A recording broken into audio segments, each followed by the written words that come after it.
가까운 미래, 여러분이 사회 피라미드 꼭대기에 엄청난 부자여서 뭐든지 누릴 수 있는 럭셔리 그 자체인 인생을 살고 있다고 상상해 봅시다. 호화로운 일상도 무료해질 때가 있죠. 그래서 여러분은 어느 날 친구들과 함께 밤하늘이 멋진 시골 오지로 캠핑을 하러 갑니다. 경치 좋은 자연에서 고기도 구워 먹고 모닥불도 피우고 은하수도 보니 너무 좋았어요. 그렇게 며칠을 먹고 마시며 즐겁게 쉬고 있는데 갑자기 심장마비가 옵니다. 깜짝 놀란 친구들이 서둘러 응급실로 데려가려고 했지만 주변에 병원이 없는 거예요. 종합병원은 도시에만 있고 이런 시골에는 이미 오래전에 의료시설이 다 사라진 거죠. 이제 질문입니다. 여러분은 필요하지 않을 때는 최고의 의료 서비스를 받을 수 있고 정작 필요할 때는 받을 수 없는 그런 세상에서 살고 싶은가요? 아니면 언제 어디서나 누구라도 좋은 의료 서비스를 받을 수 있는 그런 세상에서 살고 싶은가요?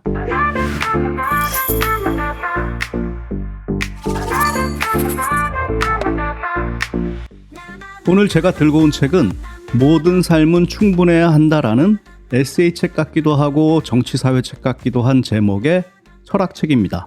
저자 아브람 알퍼트는 프린스턴 대학교에서 철학과 글쓰기를 가르치고 있는 교육자이자 작가입니다. 유대계 미국인이지만 자기 전공 외에도 불교 철학, 노장 철학, 이슬람 철학, 아프리카 철학 등 동서양을 가로질러 다양한 사상을 학계와 대중에 전파하고 있습니다.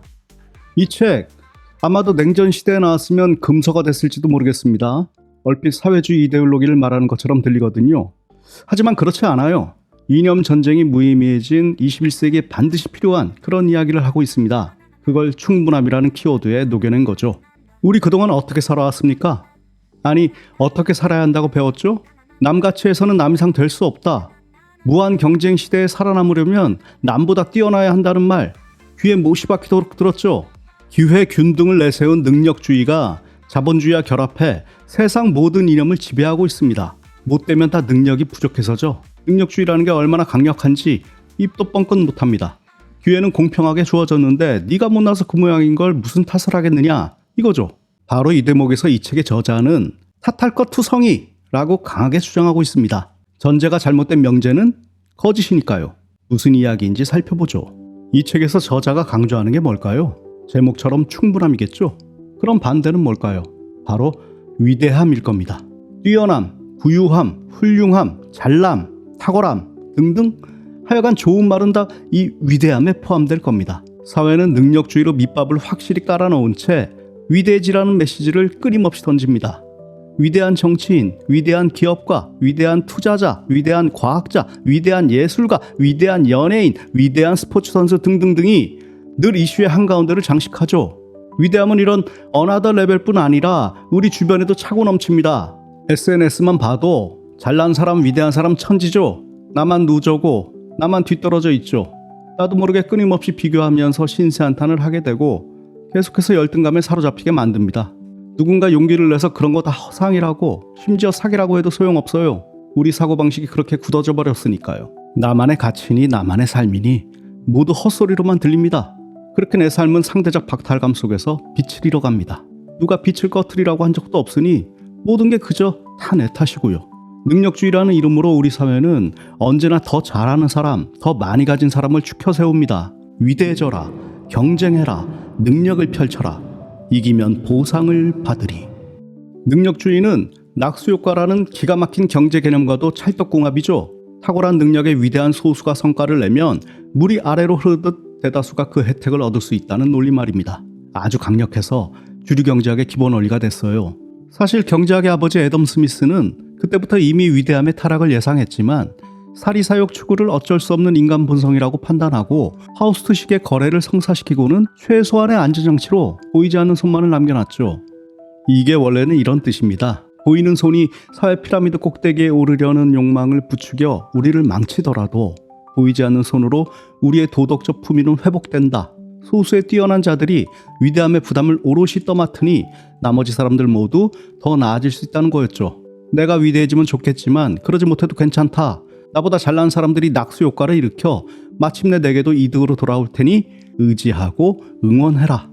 하지만 그 결과는 항상 빤했고 지금도 빤하죠. 끊임없이 상대평가에 시달리면서 나보다 더 위대한 사람에게는 시기와 질투를, 나보다 덜 위대한 사람에게는 경멸과 연민을 품게 되죠. 그 안에서 진정한 인간관계는 무너지고 소외만 쌓여갑니다. 인류의 진짜 의미 있는 진보라는 것도 몇몇 위대한 사람들이 막 경쟁해서 이뤘다기보다는 이름 없는 수많은 사람들이 함께 협력하고 연대해서 만들어낸 경우가 압도적으로 많았다는 점을 떠올려야 합니다. 능력주의가 너무 재능 있는 소수만 찾아내려고 집착하다 보니까 오히려 공동체를 조각내고 결국엔 이긴 사람이나 진 사람이나 다 상처받게 되는 겁니다. 이게 정말 우리 개인의 탓일까요? 그저 우리가 능력이 부족해서일까요? 아닙니다. 저자는 이제라도 세상 탓을 해야 한다고, 그래서 사회 시스템을 바꿔야 한다고 역설해요. 위대함이 아닌 충분함으로 말이죠. 사회를 무엇으로 바꿀 수 있죠? 혁명으로 다 때려부시는 건 불가능하죠. 역사가 이미 그런 방식은 잘못돼도 한참 잘못됐다고 증명하고 있고요. 사회는 개인의 생각으로 바꾸는 겁니다. 개인이 모인 게 사회이고 국가이고 나아가 세계니까요. 실제로 지금껏 우리 세상은 개인의 변화한 생각이 사회 요구로 확대돼 거대 담론을 형성하고 정치를 움직임으로써 바뀌어 왔습니다. 민주주의도 자본주의도 그 어떤 것도 모두 그렇게 발전했죠. 좋아요. 그러면 우리가 충분함의 힘이 뭔지 알아야 고개를 끄덕이고 다른 사람들도 설득할 수 있겠죠. 충분하다는 것은 어떤 의미일까요? 우리는 일상적으로도 충분하다는 말을 자주 씁니다. 그런데 이게 편차가 심해서 어떤 때는 꽉 찬 것을 충분하다 하고 어떤 때는 좀 모자라도 충분하다고 하죠. 하지만 한 가지 확실한 사실은 100% 완벽한 걸 충분하다고 하진 않는다는 겁니다. 그건 오히려 위대함이죠. 저자가 철학적 개념으로서 말하는 충분함은 이런 겁니다. 늘 여지가 있고 늘 차오르지만 결코 채울 수 없는 상태. 이를 삶에 적용하면 충분한 삶이란 이 정도면 누구나 만족하는 삶을 말합니다. 누가 봐도 괜찮다고 할 만한 물질적, 지위적 충분함을 누리면서도 삶에서 필연적으로 겪게 될 모든 나쁜 상황을 있는 그대로 수용하는 삶이죠. 소수의 위대함에 존중을 표하거나 열광할 수는 있어도 거기에 의지할 필요가 없는 삶 말입니다. 이런 삶이 누구에게나 똑같이 적용돼야 한다는 거죠. 쉽게 말해 배터리가 다 채워지면 위험해서 80% 정도를 완충 기준으로 세팅하듯이 채울 여지가 남아있되 절대로 전부 채울 수 없는 불안정과 미완의 충분함입니다. 충분한 사회도 마찬가지로 이 정도면 누구에게라도 괜찮은 사회, 비교나 경쟁에 매달릴 이유가 없는 사회를 말합니다. 마치 진리인 양 떠들어대는 능력주의와 낙수효과의 실효성을 주장한 이론, 즉 소수의 탁월한 사람들이 나머지 전체를 먹여 살린다는 이론은 역사적으로 단 한 번도 증명된 적이 없어요. 엘리트주의를 공고히 하는데 이용됐을 뿐이라니까요. 서로의 불완전함을 인정하는 마음, 실패에도 감사할 수 있는 단단함, 피할 수 없는 번뇌를 다루는 기술이 바로 충분한 삶의 무기입니다. 어떤 사람이 특정 분야에서 뛰어나다고 해도 사실 그 재능은 수많은 기회와 도움 속에서 드러났을 뿐이지 개인의 노력만으로 완성된 건 아닙니다. 이 사실을 인정하면 타인의 위대함 앞에서 스스로 자책할 필요도, 괴롭힐 필요도, 누군가를 부러워할 필요도 없어지죠. 이런 충분함으로 우리는 상호 의존적인 인간관계와 자연과의 연결고리를 망각하지 않게 되며 삶에서 기꺼이 실패를 감내하고 희로애락을 온전히 느끼면서 목적의식과 도전정신을 놓치지 않을 수 있습니다. 위대함을 좇는 사회는 소수에게 과도한 자원을 몰아주고 다수는 제 능력을 펼쳐볼 기회조차 얻지 못합니다. 능력은 언제나 기회보다 많다는 저자의 말이 참 씁쓸하죠. 사실이잖아요. 우리나라의 가수가 1000명이라고 할 때 정말로 노래 잘 부르는 사람이 1000명밖에 안 될까요? 다른 모든 분야도 마찬가지죠. 결국 누군가는 빛을 발할 기회를 전혀 얻지 못한 채 평생 살아가는데 결과적으로 사회 전체로 봐도 손해죠. 더 나은 세상을 가능케 할 자원을 쓰지 못하는 셈이니까요. 이 책에는 정말 수많은 사례가 나오는데 어떤 건 머리를 정리해주고 어떤 건 가슴을 뭉클하게 해줍니다. 제가 개인적으로 가슴 뭉클했던 사례 하나만 소개해보죠. 저자가 충분함이라는 말을 철학 용어로 사용할 수 있겠다고 결심하게 해준 사례입니다. 도널드 위니콧이라는 정신분석학자가 있는데 주로 아동 발달과 가족 심리를 연구한 인물이고 놀이와 현실이라는 유명한 책을 썼습니다. 이 책에 충분히 좋은 어머니라는 개념이 나와요. 좋은 부모는 완벽하고 위대한 부모가 아니라 평범한 부모라는 겁니다. 아이에게 필요한 것만 제대로 해주는 부모. 요즘 유행어로 낄끼빠빠, 낄 때 끼고 빠질 때 빠지는 것을 잘하는 부모죠. 아이가 이른바 절대적 의존기인 영아기일 때는 아이의 모든 본능적 욕구를 충족시켜줘야 합니다. 안 그러면 죽을 수 있으니까요. 아이가 태어나 충분한 삶을 향해 나아가는 이 첫 단계에서는 아이의 생존이 전부입니다. 끊임없이 보살펴야 해요. 애 놔두고 딴짓하면 안 됩니다.